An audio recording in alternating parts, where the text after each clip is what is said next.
Jakarta itu betul-betul sukses ya. Nah ini semua juga kita berharap agar Jakarta sukses. Ya satu hal yang biasa saja kalau saya memandang. Tugu Jakarta kolaborasi, roboh, diserang angin ribut. Anies caper selfie tuding PJ Heru sengaja hancurkan. Ini bukti jika alam pun tidak merestui Tugu Anfaidah Muniz. Ditulis oleh tim redaksi jurnal, dikutip dari berbagai sumber.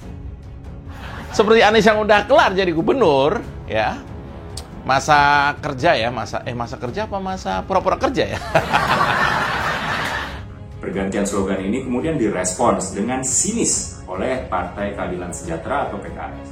Halo, kembali berjumpa dengan suara Fani Bakri di channel Jurnal 45. Mantan Gubernur DKI Jakarta Anies Baswedan membagikan foto dirinya di bekas lokasi Tugu Jakarta Kota Kolaborasi yang kini sudah dibongkar.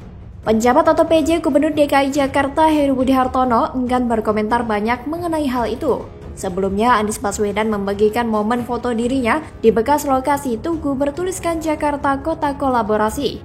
Tugu itu kini sudah dibongkar. Tugu itu sebelumnya berdiri tepat di bawah flyover Karet Sudirman. Foto ini dibagikan Anies di Twitter @AniesBaswedan pada Sabtu 27 Mei 2023. Anies terlihat mengenakan helm sepeda sambil menggiring sepedanya. Dalam narasi cuitannya, Anies meminta netizen menebak lokasi foto tersebut. Anies terlihat mengenakan kaos hitam dengan tulisan Plus Jakarta Sans. Font ini diketahui digunakan dalam slogan Kota Jakarta. Yang jelas, tugu tersebut dibongkar lantaran diterpa angin kencang. Tugu itu diterpa angin kencang hingga rusak.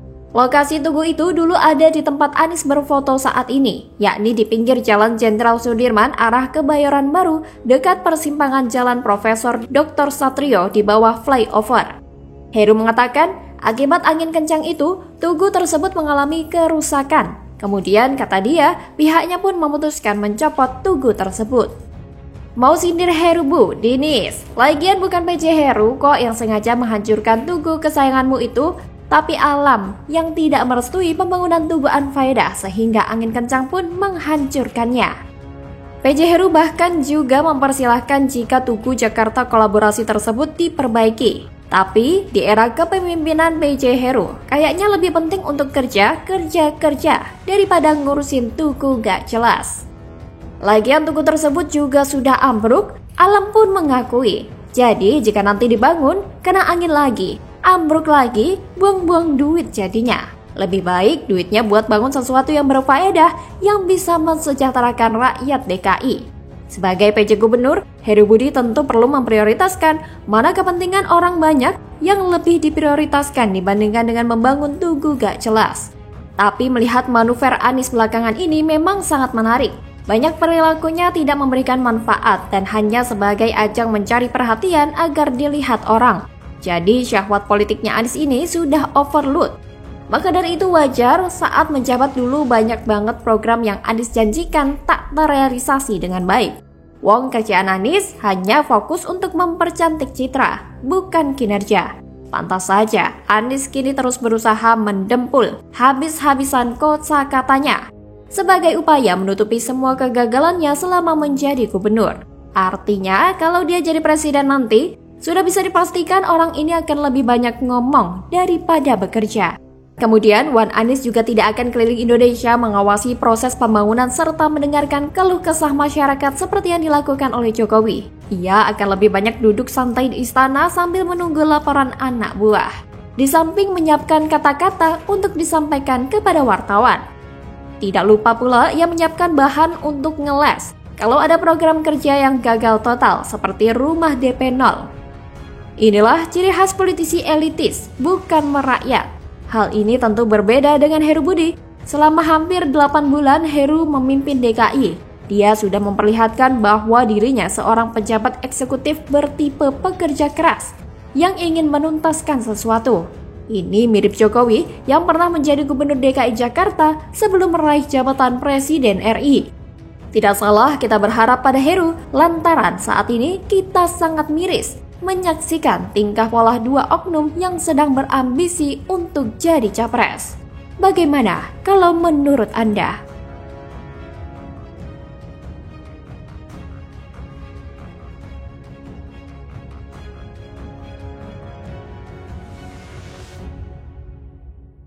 Oke, apa saja kejanggalan data ini? Pasir sekitar 52 miliar, ini pengadaan untuk anak sekolah SD. Jadi saya juga nggak tahu fungsinya untuk apa. Terus di sini juga ada thinner sekitar 40 miliar dan helm proyek ada 34 miliar. Helm proyek? Untuk alat peraga. Untuk alat peraga sekolah. Alat peraga sekolah, helm proyek? Iya. 34 miliar? 34 miliar. Sentil utang Anies Baswedan. Viral video lawas Najwa Shihab bongkar kasus kelebihan bayar Anies. Yusuf Muhammad sebut, untung yang 92 miliar diikhlaskan ya. Ditulis oleh tim redaksi jurnal, dikutip dari berbagai sumber. Kalau ada temuan, justru saatnya ini kita berteriak gitu. Kalau sudah disahkan, sudah diketok palu, itu sudah sangat telat kalau kita menemukan temuan. Bagaimana? Digugat dulu oleh warganya baru kerja, mana ada? Mana ada orang baru kerja setelah digugat? Itu gubernur. Halo, kembali berjumpa dengan suara Fani Bakri di channel Media 45. Tersibak sudah borok dan bobrok ex-gubernur DKI Jakarta Anies Baswedan ke muka publik. Belum reda isu utang pilkada yang menekuk muka Anies, lagi-lagi boroknya kelebihan bayar di masa jadi gubernur DKI Jakarta bongkar tuntas. Pegiat media sosial Yusuf Muhammad dengan nama akun @yusuf_dumdum kembali menyindir kabar utang baca pres Anies Baswedan. Pendukung Ganjar Pranowo itu mengomentari perbandingan harta dan utang 3 bakal capres 2024, Ganjar, Anies, dan Prabowo Subianto. Diketahui Prabowo mempunyai harta sebanyak 2,4 triliun rupiah dengan utang sebanyak 8 miliar rupiah.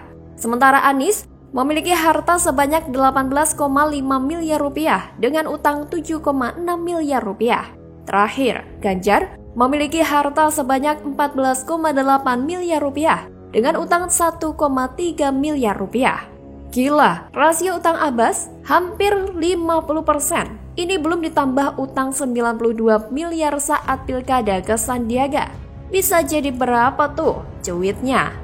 Dari mana Anies bisa membayar hutang modal pilkada yang sampai 92 miliar itu?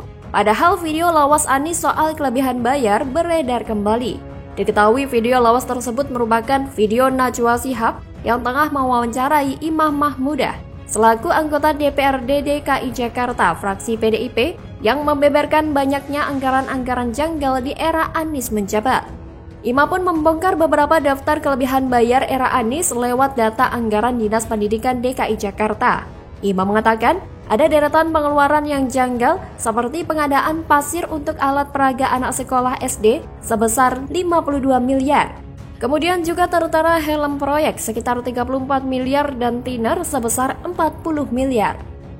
Bahkan Najwa Shihab dalam acara diskusi Mata Najwa itu sampai dibuat tercengang dengan adanya data anggaran janggal tersebut. Dari sinilah kemudian kita bisa melihat betapa Anies adalah gubernur amatiran dan alergi transparansi. Kenapa? Anies tidak paham proses penganggaran yang baik dan yang seharusnya dokumen-dokumen perencanaan anggaran harus diupload ke website APBD Pemprov DKI. Namun apa yang terjadi? Anies tidak melakukannya. Seolah-olah ia ingin menutupi kasus kelebihan bayar yang ia kehendaki. Tentu tiba video lawas Najwa Shihab ini beredar.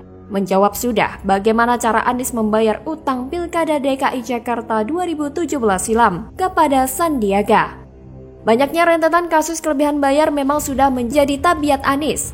Jangankan pas jadi gubernur saja, waktu Anies jadi Mendikbud pun juga sama. Ada banyak kasus kelebihan bayar yang ia lakukan hingga berujung dipecat Presiden Jokowi.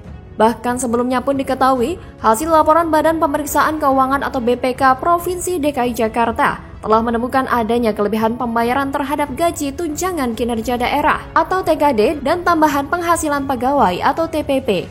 Hal itu diketahui berdasarkan laporan hasil pemeriksaan atas laporan keuangan pemerintah Provinsi DKI Jakarta tahun 2020. Dalam laporan itu disebutkan, berdasarkan laporan pemeriksaan bahwa data pembayaran gaji dan TKD atau TPP dan pengelolaan gaji pegawai pada beberapa OPD diketahui masih terdapat data pegawai yang tidak mutakhir. Politikus Partai Demokrasi Indonesia Perjuangan atau PDIP itu menegaskan bahwa kasus kelebihan bayar bukan pertama ini saja. Akan tetapi, sebelumnya kasus kelebihan bayar juga terjadi di Dinas Pemadaman Kebakaran Provinsi DKI Jakarta. Makanya timbul pertanyaan mengapa di tengah kasus kelebihan bayar merajalela, justru BPK malah memberikan penghargaan WTP sampai 5 kali berturut-turut kepada Pemprov DKI era Anies, kan makin aneh. Menyibak kasus kelebihan bayar era Anies di DKI Jakarta memang bukan perkara yang mudah. Terlebih menelisik apa motif sebenarnya Anies melakukan hal itu, ya setidaknya kita sadar kalau Anies adalah sosok pemimpin yang licik dan licin. Demi memuaskan hasrat berkuasanya, ia rela menghalalkan segala macam cara. Tak ayal, rela ngutang puluhan miliar dan dibayar pakai jasa kelebihan bayar. Bagaimana kalau menurut Anda?